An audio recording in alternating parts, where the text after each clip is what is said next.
So welcome to W M classes. आज 7-8 महीने के बाद दोबारा से आपके सामने हाज़िर हूँ। एक्चुअली इतना बड़ा डिले इसलिए भी हुआ क्योंकि जो एग्ज़ाम थे वो भी पोस्टपोन हो रहे थे, और दूसरा मैं इसी का JKS का प्रीलिम्स के लिए पहले थोड़ा सा पढ़ना पड़ा। फिर प्री निकला तो मेंस के लिए पढ़ना पड़ा। अब मेंस देख के थोड़ा सा फ्री हुआ तो आप देखो दोबारा से पोस्ट आ गई हैं। तो इस बार मैं ये चाह रहा हूँ कि आपके साथ मिल के ही पढूँ, और जो भी मेरी वीडियो पहली बार देख रहा है जिसको मेरे बारे में पता नहीं है, मैं ये चाह रहा हूँ कि आप पहला 1 मिनट चाहे स्किप भी कर दो। इसमें एक्चुअली मैं अपनी थोड़ी सी इंट्रोडक्शन देना चाहता हूँ, क्योंकि आप जिससे पढ़ने जा रहे हो या जिससे डिस्कस मतलब जिससे सीखने जा रहे हो, कम से कम उसके बारे में पता होना ज़रूरी है, मुझे ऐसा लगता है। तो मेरी एक्चुअली इंजीनियरिंग बैकग्राउंड है। 12th में मैंने नॉन मेडिकल रखा था। उसके बाद मैं NIT श्रीनगर में मैंने इलेक्ट्रिकल में इंजीनियरिंग की है। उसके बाद 2018 में मैंने वहाँ से पास आउट हुआ NIT श्रीनगर से। फिर 19 से मैंने 19 में ये अपना RRB JEE का एग्ज़ाम था, मैंने वो क्वालिफ़ाई किया। और उसके बाद मैं रेलवेज़ में पिछले 5 साल से एज ए जूनियर इंजीनियर काम कर रहा हूँ। अब एक्चुअली ये जब मुझे वक्त मिलता है तो मैं सोच रहा था कि जितना इंसान को आता है वो ताकि शेयर कर सके। और दूसरा, मुझे असल में बहुत ज़्यादा रुचि भी है इसमें, बहुत सारा शौक़ भी है इसमें पढ़ाने का। तो मतलब पढ़ाने का एक्सपीरियंस देखें तो मुझे काफ़ी सालों का है, काफ़ी सालों का। अब बात करते हैं JKSSB का। मैंने सब इंस्पेक्टर का 2 बार एग्ज़ाम क्लियर किया था, लेकिन मुझे लगता है कि मैं इसी जॉब में कंफर्टेबल था तो मैंने स्विच नहीं किया। अब बात करते हैं, जैसे हाँ, मेरा खुद मतलब इसमें इंटरेस्ट है कि मैं KS के लिए पढ़ रहा हूँ एक्चुअली। तो पहला मेंस मैंने 2021 में लिखा था, फिर मेरा 22 में क्वालिफाई नहीं हुआ।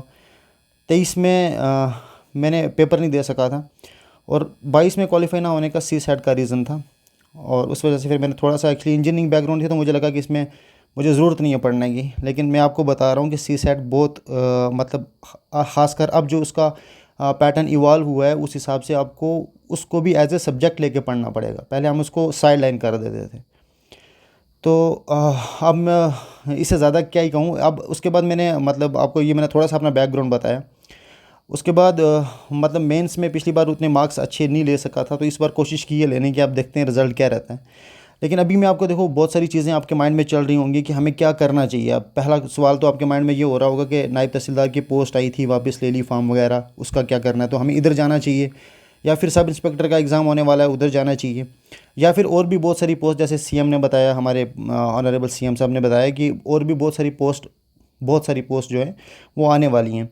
तो हमें नहीं पता किसके, मतलब आप जैसे मान लो कि JKSSB की अगर आप तैयारी कर रहे हो तो टेंशन की बात नहीं है। मतलब अगर आप पढ़ रहे हो, मेन चीज़ क्या है कि आपके पास वो जज्बा होना चाहिए कि हाँ यार मुझे करना है, ठीक है। और सिलेबस अगर आप ओवरऑल देखोगे ना, मतलब किसी भी पोस्ट का सिलेबस उठा लो, वो बिल्कुल इक्वल। मैं आपको बता रहा हूँ, मैंने JKSSB के लिए बिल्कुल नहीं पढ़ा। सब इंस्पेक्टर में मेरे बहुत अच्छे मार्क्स थे, ठीक है। और भी मतलब JKSSB के जो एग्ज़ाम होते हैं, अब देखो दोनों का तरीका थोड़ा सा अलग है। आप मान लो PSC के लिए तैयारी कर रहे हो, KS के लिए पढ़ रहे हो, तो उसका और JKSSB के एग्ज़ाम का बस इतना है कि यहाँ पे फैक्चुअल, JKSSB में थोड़ा सा फैक्चुअल ज़्यादा पूछा जाता है। अब आस्ता आस्ता वो ट्रेंड भी चेंज हो रहा है। और फैक्चुअल आपको आता कब है, जब आपके कंसेप्ट क्लियर होते हैं ना, तो फैक्चुअल चीज़ें याद रखनी बहुत आसान हो जाती हैं, ठीक है। तो मैंने मतलब ऐसा कोई नहीं कि मैंने कोई फैक्ट्स याद किए हुए थे, उसके बगैर भी सिर्फ कंसेप्चुअल बेसिस के ऊपर ही मैंने JKSSB के एग्ज़ाम भी निकाले हैं। तो मैं आपको ये मतलब ये बताना चाह रहा था कि इस प्रीलिम्स में आपकी स्ट्रेटजी क्या होगी। देखो, आप वो लोग जो मतलब इस चीज़ में बहुत ज़्यादा टेंशन ले रहे हैं कि मुझे जाना कौन सी साइड चाहिए, नायब तहसीलदार पकड़ें या फिर सब इंस्पेक्टर, तो देखो मेरी राय सिंपल सी ये है कि देखो, प्रीलिम्स अगर हम देखेंगे ना, मतलब अभी प्रीलिम्स का 3 महीने बाद या 4 महीने बाद एग्ज़ाम होना है, ठीक है। हमें ये नहीं पता, सब इंस्पेक्टर का एग्ज़ाम भी शायद 3-4 महीने ले लेगा, ठीक है। नायब तहसीलदार का भी आप ऐसे ही मान के चलो 6-7 महीने। अब आपको करना है क्या, देखो अब ऐसा नहीं है कि आप वक्त ज़ाया करोगे। मतलब मेरे हिसाब से टाइम इतना कीमती है, आप इसको ऐसे नहीं गवा सकते कि यार आज ये वीडियो देख ली, आज यूट्यूब पे ये सर्च कर लिया, आज वो कर लिया। आपको एक प्रॉपर प्लान बना के पूरा का मतलब आपके पास एक स्ट्रेटजी होनी चाहिए कि हाँ यार मुझे इस रास्ते पे चलना है, मेरे पास ये गोल्स हैं, ये टारगेट्स हैं, मुझे ऐसे अचीव करने हैं। वो सारा का सारा आपके पास एक पूरा रोड प्लान होना चाहिए।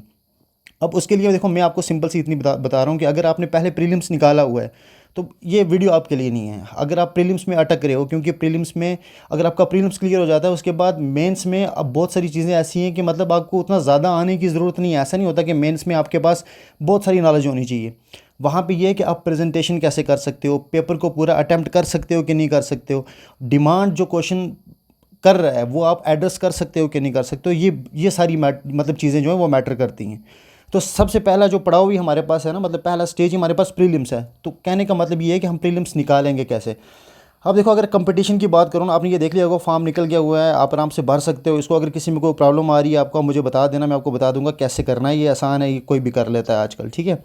अब देखो, बहुत अच्छी पोस्ट है, ठीक है। तो अभी जी मतलब ये है कि लेवल 8 की पोस्ट है, और अब सबको पता है कि मतलब लेवल 8 पे क्या होता है क्या नहीं होता है। तो इस बार पोस्ट पहले से कम है। लास्ट ईयर मतलब जब मैंने अभी ये मेंस दिया तो हमारे टाइम में 90 पोस्ट हैं अभी फ़िलहाल, और अभी इस बार इन्होंने 80 पोस्ट दी हैं। अब एज के रिलेटेड भी बहुत सारे मसले हो रहे हैं कि एज इनको वाक़यातन मतलब ज़्यादा बढ़ा के रखनी चाहिए, क्योंकि किसी भी पीएससी का आप देखोगे बाकी स्टेट्स का, उसमें एज का यहाँ पे डिसएडवांटेज है जे.एंड.के में बहुत सारा।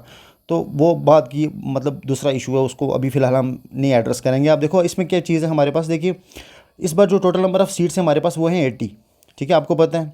तो एक्सपेक्टेड नंबर ऑफ़ स्टूडेंट जो अपीयर हुए हैं, कि हम इसी साल की बात करते हैं, 2024 की बात करते हैं, ठीक है, अभी जो मेंस हुआ है इसमें 20,000 के अराउंड 19,000 समथिंग लोग अपीयर हुए थे, ठीक है। अब उसमें से मेंस में कितने थे, 2768, मतलब 2768। कहने का मतलब यहाँ पे क्या है कि 30 टाइम्स जो है वो मेंस में अपीयर होंगे। अगर 80 सीट्स हैं तो इसका 30 टाइम्स ले लो, मतलब 2400। तो पिछली बार से इस बार कहने का मतलब कट ऑफ ऊपर जाएगा, सिंपल सी बात है, ठीक है। और वो पेपर के ऊपर भी डिपेंड करता है कि पेपर का लेवल कैसा है, सी सेट पे स्पेशली बहुत ज़्यादा डिपेंड करता है। अब मसला क्या कि हम इस वीडियो में क्या डिस्कस करना चाह रहे थे एक्चुअली, कि हम इस एग्ज़ाम को अप्रोच कैसे करें ताकि हमारा प्रीलिम्स भी निकल जाए और मेंस की तैयारी भी हमारी साथ साथ चलती रहे। उसके लिए देखो, मेरे पास जो वीडियो देख रहे हैं उनमें सिंपल सी चीज़ बता दूं कि आपका जो जीएस है ना, वो थोड़ा बहुत आपने पढ़ा हुआ होना चाहिए। ऐसा ना हो कि आप पॉलिटी के साथ बिल्कुल अनटच हो, ठीक है, आपको पता ही नहीं है पॉलिटी में होता क्या है, मतलब बिल्कुल नए हो, तो उसमें आपको टाइम थोड़ा सा ज़्यादा चाहिए, 7-8 महीने 9 महीने चाहिए, ठीक है। अब क्योंकि आपको प्रीलिम्स भी है और मेंस की तैयारी भी अभी ही करनी पड़ेगी, क्योंकि प्रीलिम्स क्लियर होने के बाद मेंस की तैयारी बहुत मुश्किल होती है करनी। उसमें बहुत सारे सब्जेक्ट नए ऐड हो जाते हैं, आपका ऑप्शनल है, वो सारा कुछ हैंडल करना बहुत मुश्किल हो जाता है।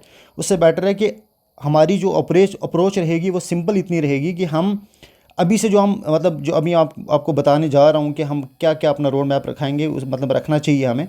उसमें यह है कि हम ताकि प्रीलिम्स और साथ में मेंस दोनों को इकट्ठा लेके चलें फ़िलहाल आगे। अब मैं आपको जो मेन चीज़ बताने जा रहा था वो ये था कि 2024 में भी जो नोटिफिकेशन आई थी वो आई थी 26/7/2024 को। अभी भी जो नोटिफिकेशन आई है वो देखो 22/8 को आई है, लेकिन एग्ज़ाम कब हुआ है, देखो प्रीलिम्स हुआ है 23 फरवरी को। 7 और 5 12, मतलब 7 महीने के बाद हुआ है। नोटिफिकेशन के 7 महीने के बाद प्रीलिम्स हुआ है। अब देखो, ये ज़रूरी नहीं है कि इस बार भी 7 महीने मिले, लेकिन होता ही है कि जैसे अभी देखो ये इन्होंने रखा हुआ है कि हम इस बार जो प्रीलिम्स की जो डेट रखी है इन्होंने, उस प्रीलिम्स की टेंटेटिव डेट है नवंबर में, 10 नवंबर 2024 को। तो हम फिलहाल शायद 30 नवंबर है, सॉरी यहाँ पे 10 नहीं है, 30 नवंबर है शायद। तो एक मिनट में क्रॉस चेक कर लेता हूँ हमारे पास इसकी जो डेट है वो क्या है, लास्ट डेट है इसकी, मतलब टेंटेटिव डेट की बात कर रहा हूँ। टेंटेटिव डेट कहाँ गई हमारी, ये रही, 30 नवंबर को ही है।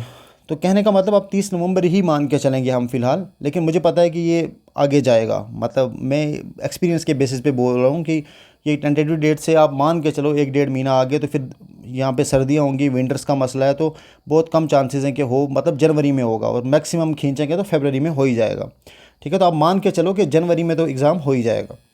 तो कहने का मतलब ये है कि दिसंबर से जनवरी के बीच में। तो अभी आपके पास कितने मंथ्स बचे हुए हैं, तो अप्रॉक्सीमेटली मिनिमम 3, मैक्सिमम आप मान के चलो 4 मंथ है। तो हमारा जो प्लान भी होगा वो प्रीलिम्स का 3 to 4 मंथ्स का ही बनाएंगे हम, ठीक है। और उसमें हम प्रीलिम्स और मेंस दोनों को इकट्ठा लेके ही चलेंगे। तो उस हिसाब से देखो, मेंस में फिर प्रीलिम्स और मेंस के बीच में कितना डिफरेंस होता है। जैसे अभी प्रीलिम्स जो हुआ है 23 फरवरी को हुआ था, और मेंस में भी 5 महीने मिल गए हैं बीच में। तो आप मान के चलो 5 महीने आराम से हमें बाद में भी मिल जाएंगे। मिनिमम 3 महीने, मतलब 3-4 महीने, और मैक्सिमम 5-6 तक भी खींच सकता है। तो आप अप्रॉक्सीमेटली 4 मंथ्स लेके चलो। तो 4 मंथ्स आपको प्रीलिम से लेके, क्योंकि रिज़ल्ट के बाद ये 3 महीने तो कम से कम देते ही हैं।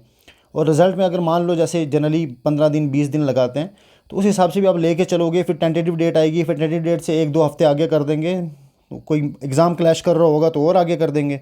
तो कहने का मतलब आपके पास अप्रॉक्सीमेटली 4 to 4.5 मंथ्स होते ही हैं प्रीलिम्स और मेंस के बीच में।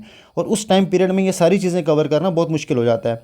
तो अभी हम करेंगे क्या, हमारी जो स्ट्रेटजी रहेगी वो देख लो। पहले सबसे पहले तो आप माइंड अपना क्लियर कर लो कि आपको पढ़ना किसके लिए। अब आपको मैं सिंपल सी चीज़ बता रहा हूँ, अगर आप प्रीलिम्स के लिए पढ़ रहे हो ना तो आपका नायब तहसीलदार और वो एग्ज़ाम निकालना बहुत आसान है, क्योंकि सी सेट का बहुत सारा सिलेबस आपका उसके साथ कोइंसाइड हो रहा है। ठीक है, तो मतलब ऐसा नहीं है कि आप एनटी के लिए पढ़ोगे या फिर कोई एक स्पेसिफिक एग्ज़ाम के लिए जाओगे। मेरे हिसाब से वो स्ट्रेटजी ठीक नहीं रहती, पता नहीं होता है। लेकिन हाँ देखो, एक फ़ायदा है। जैसे अगर पीएसआई की बात करोगे आप, जेके पीएसआई की, तो हमें पता है यार सिंगल स्टेज एग्ज़ाम है, एक एग्ज़ाम देना है, उसके बाद दौड़ना है, बात ख़त्म। नायब तहसीलदार का भी सिंगल स्टेज है, उसके बाद उर्दू में तो है ही कंपलसरी है वो, मतलब ऑप्शनल है हमारे पास, तो क्वालिफाइंग है सॉरी, तो बड़ा मसला नहीं है। अब केएसआई या यूपीएससी के लिए अगर आप तैयारी कर रहे हो तो इसमें आपको पता है कि आपके पास 3 स्टेजेस हैं, और 3 स्टेजेस के लिए आपको लगातार मेहनत की ज़रूरत है, वो डेडिकेशन चाहिए, वो सारी चीज़ें चाहिए। तो उसके लिए करेंगे क्या, अभी फ़िलहाल मैं आपको क्या बता रहा हूँ। देखो,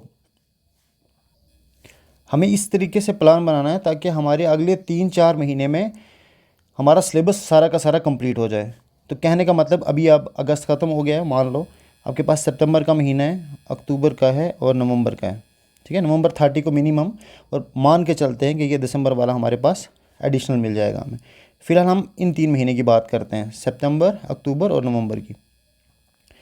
अब देखो आपको करना क्या है। सबसे पहली बात ये देख लो कि अगर आप मान लो कि आप जॉब भी कर रहे हो, साथ में पढ़ाई कर रहे हो, तो मैंने ऐसे ही किया है। मैं पिछले 5 साल से जॉब भी कर रहा था, तो प्रीलिम्स मैंने 2 निकाले हैं, मेंस लिखे हैं। ठीक है, तो कहने का मतलब ये है कि ऐसा नहीं है कि आप पढ़ाई नहीं कर सकते हो, आप आराम से कर सकते हो। वो डिपेंड करता है आपकी डेडिकेशन के ऊपर। तो अब देखो, आप टाइम आपके पास, जो बंदे बिल्कुल फ्री हैं, मतलब कहने का और कुछ काम नहीं है, सिर्फ पढ़ाई कर रहे हैं हम अब फ़िलहाल, तो उनके पास तो ये मान लो कि मतलब जितनी मेहनत करोगे उतना अच्छा फ़ायदा है आपके लिए। अब करना क्या है, हमारे पास 3 मंथ्स हैं, तो मान के चलते हैं हमारे पास 90 डेज़ हैं अभी फ़िलहाल।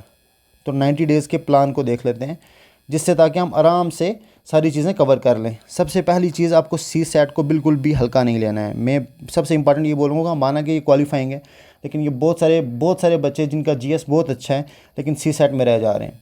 अब इसके लिए करेंगे क्या, इसके लिए सबसे आसान तरीका क्या है। देखो, मैं आपको बता रहा हूँ, सी सेट का ऐसा नहीं है कि आपको कोई तावीज़ या गोल के देगा, आपने पिया और आ जाएगा। आपने बहुत सारे एग्ज़ाम्स के लिए पढ़ा भी होगा, आपको पता भी है यार, सिंपल सी रीजनिंग आती है, मैथ्स होता है, एप्टीट्यूड वगैरह, ये सारी चीज़ें होती हैं, और कंप्रहेंशन भी होता है। अब आपको करना क्या है कि सबसे पहली बात याद रखो, आज के बाद अगर 90 डेज़ को डिवाइड करोगे हर हफ्ते में, तो वीक वाइज आप देख लो, अगर हर वीक में हमारे पास अराउंड 12 वीक्स हैं हमारे पास, तो कम से कम सी सेट के आपको 12 टेस्ट देने हैं। अब ये टेस्ट कहने का मतलब मेरा ये, आप लास्ट ईयर के पेपर उठा लो। ठीक है, लास्ट ईयर के पी वाई क्यू उठाओ। अब पीवी आपके पास इतने ज़्यादा तो नहीं होंगे, तो यूपीएससी के भी और जेके पीएससी के भी पिछले साल के, सबसे ये बहुत इंपॉर्टेंट है। आप कोशिश करो कल से ही जाके पहले प्रिंट कर लो, आपके पास कम से कम 12 पेपर होने चाहिए। ठीक है, और हर हफ्ते में आपको करना क्या, जैसे मान लो संडे का दिन रख लिया या कोई भी दिन रख लिया, उस दिन बैठ के सी सेट दिया। अब उसमें देखो कि आप गलती कहाँ पे कर रहे हो। अगर आपका कंप्रहेंशन में मसला हो रहा है तो उसको इम्प्रूव करने के लिए अलग स्ट्रेटेजी है। अगर आपका मैथ्स में कुछ मसला है तो उसके लिए अलग स्ट्रेटेजी है, और अगर आपका रीजनिंग में कुछ मसला है तो उसके लिए अलग स्ट्रेटेजी है। अब लेकिन आपको सबसे पहले आपका वीक एरिया पता होना ज़रूरी है कि आप सी सेट में, और ये भी पता होना चाहिए कि मैं स्कोर कहाँ पे कर पा रहा हूँ। तो सी सेट में सबसे पहले आपको पी वाई क्यू से ही पता चलेगा कि आप कहाँ पे स्टैंड कर रहे हो। मान लो आपने पहला टेस्ट दिया और आपके 80 मार्क्स आ रहे हैं घर पे बैठ के, तो मतलब थोड़ी बहुत मेहनत की ज़रूरत है, ज़्यादा टेंशन की ज़रूरत नहीं है। लेकिन अगर मान लो 70 आ रहे हैं, तो आपको कम से कम 20 मार्क्स, क्योंकि घर पे बैठ के एग्ज़ाम करना और एग्ज़ाम हॉल में पेपर देना बहुत ज़्यादा फ़र्क होता है इसमें। ठीक है, तो अगर घर पे आपके 90 मार्क्स बन रहे हैं तो तभी आप मान के चलो कि आपके एग्ज़ाम क्वालिफाई होगा। तो उस हिसाब से आपको सबसे पहले क्या करना है, तो मैंने आपको क्या बताया कि सबसे पहले सी सेट में आप पहली चीज़ क्या कर सकते हो, लास्ट के पी वाई क्यूज़ निकालो। पी वाई क्यू के बाद खुद एनालाइज करो कि कहाँ पे कौन सा वीक एरिया और कौन सा स्ट्रांग एरिया है आपका।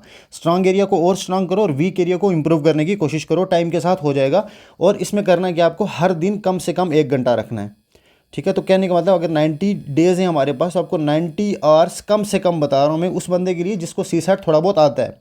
अगर नहीं आता है, इसी को 1.5 घंटा या 2 घंटा बना दो, कम से कम दिन में 2 घंटे आप इसको पढ़ोगे। अब पढ़ने का तरीका क्या है, करोगे कहाँ से, तो पहले तो मैंने आपको बताया कि अब जैसे ही पीवी को उठाओगे ना, तो आपको पता चल जाएगा एक स्कीम है, मतलब एग्ज़ाम में पेपर कैसा पूछा जा रहा है, उनका मेथड क्या है, क्या चाहते क्या हैं वो हमसे। अब उसके लिए बेसिक क्लियर करने के लिए मैं आपको सिंपल सी बात बता रहा हूँ। यहाँ पे मैंने ना इसी आप मतलब मेरे वाले चैनल पे अगर आप देखोगे, मैंने सी सेट की स्पेसिफिक वीडियोस बना के रखी हुई हैं। वहाँ से आपके सारे बेसिक्स क्लियर हो जाएंगे। मैं क्यों बोल रहा हूँ बेसिक्स क्लियर हो जाएंगे, मैंने उसी बेसिक मेथड से ही बहुत सारे पी वाई क्यू सॉल्व करके बताए हुए हैं यूपीएससी के, ठीक है। तो कहने का मतलब देखो, वहाँ पे आपको मैथ्स आ रहा है मान लो, या रीजनिंग आपकी अच्छी है, वो उनको नहीं पता है कि उनको अच्छी है आपकी कि नहीं है। वहाँ पे आपका क्वेश्चन सही होना चाहिए। क्वेश्चन कहने का मतलब एक क्वेश्चन को आप 5 मिनट लगा रहे हो, वही क्वेश्चन 1 मिनट में या फिर 30 सेकंड में निकल सकता है, तो क्यों उस पर 5 मिनट वेस्ट करने हैं आपको। तो उसके लिए मैंने पूरी प्ले लिस्ट है मेरे पास, यहाँ पे आप इस पर यूट्यूब मतलब यूट्यूब पे मैंने डाल के रखी है, प्ले लिस्ट फ्री में है, मैं कुछ चार्ज वगैरह नहीं कर रहा हूँ। तो उसके लिए आप वो सारी की सारी वीडियोस देख लोगे तो वहाँ से आपके बेसिक क्लियर हो जाएंगे। उसके बाद आप पीवीक्यू करो। अगर आपका मतलब ना इम्प्रूव हुआ तो मैं क्या बोल सकता हूँ, लेकिन ये मैं आपको 100% गारंटी के साथ बोल रहा हूँ कि सी सेट आपका यहाँ से क्लियर हो जाएगा। अब आते हैं जीएस पे।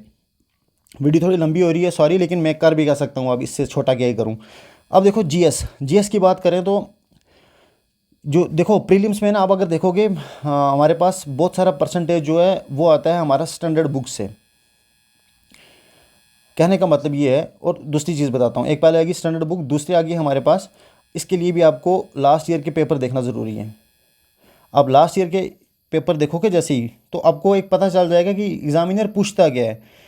अब देखो, मैं अब सिंपल सी बात बता रहा हूँ कि आप मैदान में लड़ने जा रहे हो, अगर आपको यही नहीं पता कि वो मैदान कैसा है, चटियल है, वहाँ पे पहाड़ियाँ हैं, ठीक है, आप यहाँ से जा रहे हो तलवार लेके, और तलवार आपने बहुत तेज़ लेके जा रहे हो, ठीक है, कि तलवार से लड़ेंगे, वहाँ पे वो क्लाशनकोफ लेके बैठे हुए हैं, या फिर ठीक है, कहने का मतलब वो गन्स लेके बैठे हुए हैं, तो तलवारों का कभी भी उसके साथ नहीं हो सकता है। हालांकि आपने अपनी मेहनत बहुत की थी तलवार को धार बनाने में, लेकिन वहाँ पे वो तलवार काम नहीं आएगी। सेम चीज़ यहाँ पे भी अप्लाई होती है कि आपने जीएस में जितनी मर्जी मेहनत की हो सकता है आप वो मेहनत करते रहो जो वहाँ पे ज़रूरत ही नहीं है। तो वो कैसे पता चलेगा? पीवाईक्यू देखो, इसमें बिल्कुल भी आलस मत करो यार, इसमें मतलब बहुत ज़्यादा लेजीनेस होती है बंदे को कि यार क्या मैं पीवाईक्यू उठा के करूँगा, लेकिन आपको ये प्रिंट आउट निकालने हैं।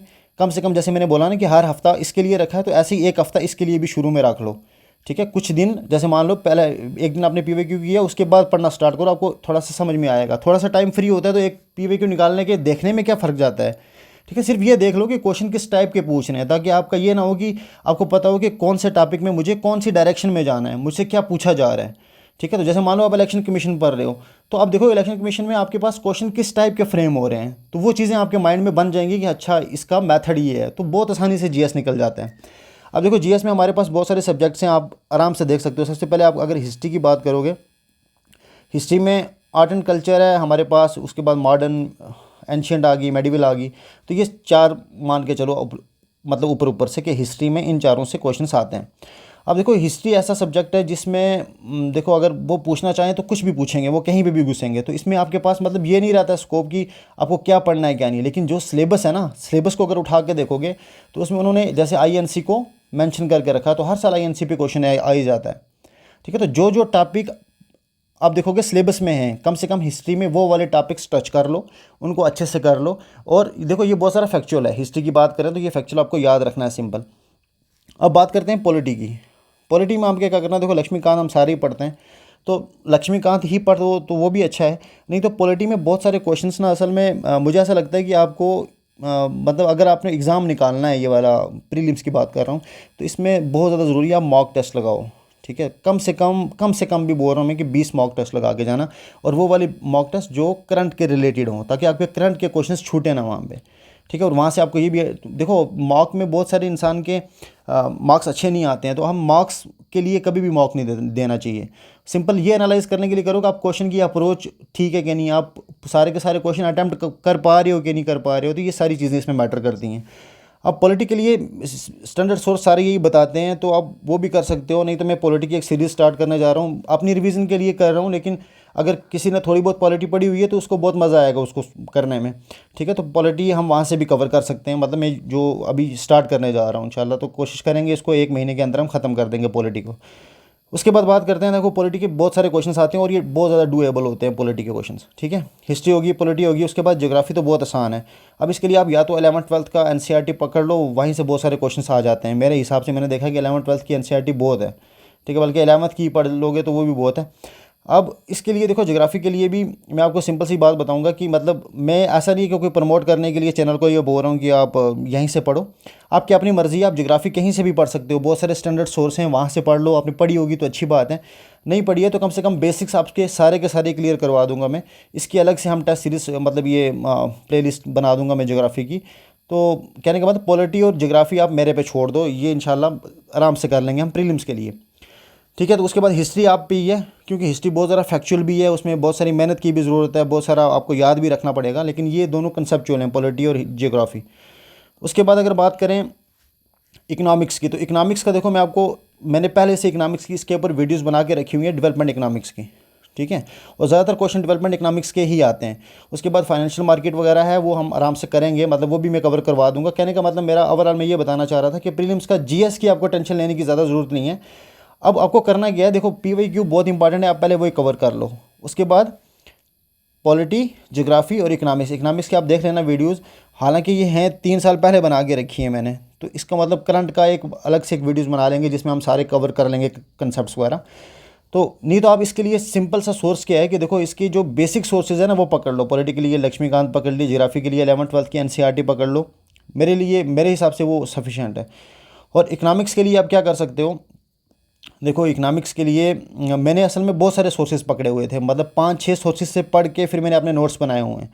तो आप चाहो तो मेरे नोट्स मतलब बहुत सारे सिंपल से हैं, आप एक बार वो इकनॉमिक्स की वीडियोस देखना, अगर आपको पसंद आएगी तो मैं वो जो नोट्स हैं वो टेलीग्राम पे शेयर कर दूंगा, आप आराम से वहाँ से देख सकते हो और वहीं से पढ़ सकते हो, क्योंकि हमारे पास इतना टाइम नहीं है। 3 मंथ से सी सेट भी करना है, जीएस पूरा का पूरा कवर करना है, और साथ में सिर्फ यही नहीं, हमें मेंस भी पकड़ के चलना है।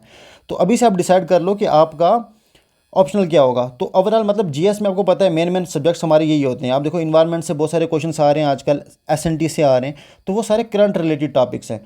तो कोशिश ये करो कि आप मंथली मैगजीन पकड़ लो किसी भी एक इंस्टीट्यूट की, जैसे मान लो विजन आईएएस है, या फिर प्रज्ञान का अपना चल रहा है इनका, वो देख सकते हो, या किसी की भी एक मतलब मंथली आप स्टार्ट कर लो, मंथली लेके, और उसको कम से कम 5, 6, 7 बल्कि 8 बार रिवाइज़ करो। ठीक है, क्योंकि रिवीजन बहुत इंपॉर्टेंट है, वरना भूल जाओगे उधर जाके कि ये पढ़ा भी था कहीं पे कि नहीं पढ़ा था।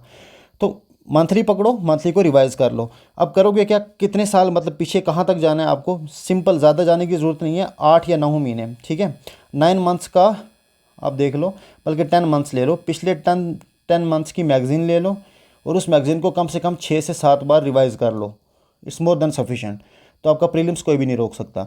लेकिन मसला क्या है कि प्रीलिम्स के साथ साथ ताकि आपका मेंस भी प्रिपेयर हो, तो अभी से क्या करना है आपको, ऑप्शनल अपना डिसाइड कर लेना है, जो भी आपका ऑप्शनल है, ऑप्शनल को अभी से डिसाइड करो। और कम से कम, मैं बोल रहा हूँ, कम से कम 2 घंटे पर ऑप्शनल को दो। मतलब एक ही ऑप्शनल होगा आपका, लेकिन उसमें 2 पेपर होंगे, तो पर पेपर को कम से कम 2 घंटे दो। तो 2 और 2 हो गए 4 घंटे। तो क्या कहने का मतलब, ऑप्शनल को आपको कितना टाइम देना है, ऑप्शनल को देना है 4 आवर्स। उसके बाद बात करते हैं प्रीलिम्स में। इसमें सी सेट के लिए आपको क्या करना है, मैंने आपको बताया 1 घंटा नहीं तो 2 घंटे, तो हम 1.5 आवर्स मान के चलते हैं सी सेट के लिए आपको पर डे निकालना है। उसके बाद है जीएस, तो जीएस को तोड़ लो। तोड़ना कैसे है, सबसे पहले करंट अफेयर देख लो, क्योंकि मैगजीन है तो उसको पढ़ना है, तो टाइम तो लगेगा इसमें, तो 2 आवर्स कम से कम इसमें जाएंगे आपके, क्योंकि पिछला सारा कवर करना है आपको। तो करंट अफेयर के 2 घंटे रख लो कम से कम। उसके बाद जीएस को तोड़ो।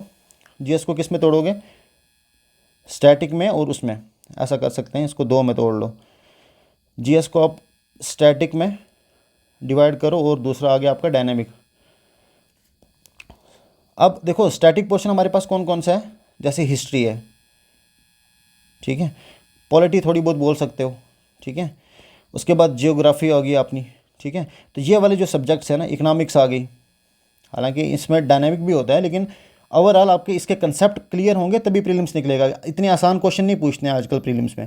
तो ये वाले 4 सब्जेक्ट, अब देखो 4 सब्जेक्ट है, तो कम से कम रोज़ाना के आपको 1-1 घंटा, अब देखो इसको कर कैसे सकते हो, हमारे पास मान के चलो 3 से 4 महीने हैं, तो स्टैटिक का कोशिश करो कि 20 दिन इसको दे दो, 20 डेज़ में कोशिश करो हिस्ट्री को ख़त्म करने की, 20 डेज़ में पॉलिटी को, 20 डेज़ में ज्योग्राफी, और 20 डेज़ में ये। अब 20 डेज़ में करना है, तो मतलब हिस्ट्री का ओवरऑल सब्जेक्ट देखोगे आप, तो आपके पास इसमें 4 हैं, 1, 2, 3 और 4। कहने का मतलब आपके पास क्या क्या है, आपके पास आर्ट एंड कल्चर भी है, आपके पास एंशियंट भी है, आपके पास मेडिवल भी है, आपके पास मॉडर्न भी है। अब 4 सब्जेक्ट हैं आपके पास, 20 दिन है, तो मतलब ना करते आपको 5 दिन में एक सब्जेक्ट ख़त्म करना है। तो इतना आसान तो नहीं है ये करना। तो अब क्योंकि अब बाकी चीज़ें भी तो करनी है, सिर्फ यही तो नहीं हम पूरा दिन बैठ के हिस्ट्री पढ़ेंगे। तो उस हिसाब से मैं आप मान के चलो कि अगर आप हिस्ट्री को कम से कम 20 दिन है, और हर दिन कम से कम 3 घंटे दे दोगे, तो मतलब 60 आवर्स में उतनी हिस्ट्री कवर हो जाती है जितनी हमें प्रीलिम्स के लिए चाहिए। ठीक है, तो कम से कम आपको हिस्ट्री के लिए 3 घंटे निकालना है। अब देखो ऐसा नहीं, क्योंकि हम पर डे के हिसाब से बात कर रहे हैं, तो पहले 20 दिन हिस्ट्री पकड़ लो 3 घंटे के लिए, तो मतलब स्टैटिक को ओवर हम कितने घंटे दे रहे हैं, 3 आवर्स। तो उस हिसाब से आपके 4 के 4 सब्जेक्ट आराम से प्रीलिम्स से पहले ही कवर हो जाएंगे, और साथ में मेंस के भी प्रिपेयर होता रहेगा, क्योंकि ये उसके साथ बहुत सारे ओवरलैप करते हैं, मतलब मैक्सिमम पोर्शन ओवरलैप करता है स्टैटिक का। अब देखो 3 आवर्स आपके ये हो गए स्टैटिक के। उसके बाद बात करते हैं डायनामिक का। डायनामिक में क्या क्या है हमारे पास, जैसे एस है, उसके बाद इन्वायरमेंट है, ठीक है। तो इसके लिए आप कम से कम एस के लिए इसको ऐसा कर सकते हो, कम से कम 1 घंटा रखो रोज़ाना का, तो बहुत है हमारे पास 3 महीने, ठीक है, क्योंकि इससे बहुत सारे क्वेश्चन आजकल आ रहे हैं, तो 2 घंटे आपके ये हो गए। तो डायनेमिक के आगे आपके पास 2 आवर्स। अब देखो, तो ये आगे 2 आवर्स, स्टैटिक के आगे 3 आवर्स, करंट अफेयर के आगे 2 आवर्स, उसके बाद ये आगे आपके 1.5 आवर, और सी सेट के, अच्छा सी सेट के आगे थे 1.5 आवर्स, ठीक है। तो ओवरऑल कितने हो गए हमारे पास, ज़्यादा टाइम तो नहीं हुआ वैसे, मतलब देखो, और ऑप्शनल के कितने आगे 4 आवर्स। तो अब इसको काउंट करो, 4 और 2 6, 6 3 9, 2 11, 1 12, 12.5 घंटे, ठीक है। तो ओवरऑल 13 आवर्स आपको चाहिए। ये उनके लिए जिन्होंने अभी तक बिल्कुल स्टार्ट नहीं किया, पिछला प्रीलिम्स ट्राई किया था, हुआ नहीं, तो कम से कम आपको 13 घंटे देने की ज़रूरत है, तभी जाके आप इस एग्ज़ाम को सोच सकते हो कि क्वालिफाई आराम से हो जाएगा, और मेंस की प्रिपरेशन भी साथ साथ में चलती रहेगी। अब देखो मेंस के लिए अभी तक तो मैंने जो बताया ये प्रीलिम्स ही था, इसमें मैंने सिर्फ ऑप्शनली टच किया है फिलहाल अगर आप देखोगे, लेकिन हमारा मेंस का बहुत सारा सब्जेक्ट जो है वो ओवरलैप होता है प्रीलिम्स के साथ। तो आपको करना क्या है, सिंपल, ये आगे आपके 13 आवर्स किस चीज़ के, जो मैंने बताया आपको, जीएस प्लस सी सेट प्लस ऑप्शनल। और मान लो कि आपका प्रीलिम्स क्वालिफाई हो जाता है, अब आपके पास 5 महीने हैं, तो मेंस की प्रिपरेशन आराम से हो सकती है। बस आपको एक एडिशन और इसमें करनी है, वो सिंपल ये है कि मेंस के लिए अभी से नोट्स बना लो। कहने का मतलब, जब आप प्रीलिम्स का पढ़ रहे हो ना, तो मेंस के लास्ट ईयर के 3 साल के, जेके पीएससी के ही लास्ट के 3 या 4 साल के पेपर निकालो, उनको सामने रखो, जो सब्जेक्ट आपने पढ़ा है। मान लो आपने पॉलिटी पढ़ी है, तो आप देखो पॉलिटी में किस टाइप के क्वेश्चंस आए हुए हैं, ठीक है। जो भी डाटा शाटा आपको लग रहा है ना कि करंट का बहुत ज़्यादा इंपॉर्टेंट है, तो उसमें एक नोटबुक बना लो, उस नोटबुक में ऐसे 4 सेक्शंस बना लो अलग अलग से। तो जैसे GS1 का सेक्शन रख लिया, ठीक है, GS2 का सेक्शन रख लिया, और GS3 का सेक्शन रख लिया। ये 3 सेक्शन आपने बना लिए अलग अलग से। और इनमें क्या करना है आपको, 3 सेक्शंस में जो आपने, आपको लगा कि यार ये करंट में है, या फिर ये लास्ट ईयर पेपर्स में बहुत ज़्यादा इंपॉर्टेंट है, बार बार रिपीट हो रहा है इस टाइप का क्वेश्चन, तो क्वेश्चन की फॉर्म में उसको लिख लो। मतलब वही वाला क्वेश्चन जो आया हुआ है ना पहले, उसी फॉर्म में लिख लो, लेकिन उसको, जैसे मान लो पिछले 3 या 4 साल में जो उन्होंने पॉलिटिकल रिलेटेड क्वेश्चन पूछे, कोई एक टॉपिक में वो बार बार पूछ रहे हैं, किसी एक टॉपिक को बार बार रिपीट कर रहे हैं मान के चलते हैं, तो आपको क्या करना है, उन 3-4 क्वेश्चन का एक क्वेश्चन बनाना है। इस तरीके से उसको फ्रेम करो, और उसका आंसर नीचे लिख लो कि यार मुझे क्या क्या इसमें इंपॉर्टेंट है, तो एक पेज आपके पास वो बन जाएगा आराम से GS1 का। सेम GS2 GS3 के लिए भी कर सकते हो। अब देखो, ये जो मैं सारा कुछ आपको बता रहा हूँ, आप बोल रहे होंगे कि इसने तो कुछ क्वालिफाई किया नहीं है, तो ये इतना कुछ क्यों बता रहा है। देखो, इंसान फेलियर से ज़्यादा सीखता है मेरे हिसाब से। और मैंने जो पिछले मेंस में गलती की थी, वो सिंपल इतनी थी कि मैं क्वेश्चन छोड़ के आ रहा था।